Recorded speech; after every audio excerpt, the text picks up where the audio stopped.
নমস্কার। আজ রবীন্দ্র জয়ন্তীর উপলক্ষে আমার নিবেদন কবিগুরু রবীন্দ্রনাথ ঠাকুরের লেখা কবিতা অপযশ। বাছা রে, তোর চোখে কেন জল? কে তোরে যে কি বলেছে আমায় খুলে বল। লিখতে গিয়ে হাতে মুখে মেখেছ সব কালি, নোংরা বলে তাই দিয়েছে গালি। ছি ছি, উচিত কি পূর্ণ শশী মাখে মশি, নোংরা বলুক দেখি।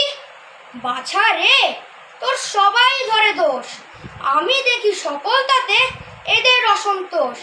খেলতে গিয়ে কাপড় খানা ছিঁড়ে খুঁড়ে এলে, তাই কি বলে লক্ষ্মী ছাড়া ছেলে।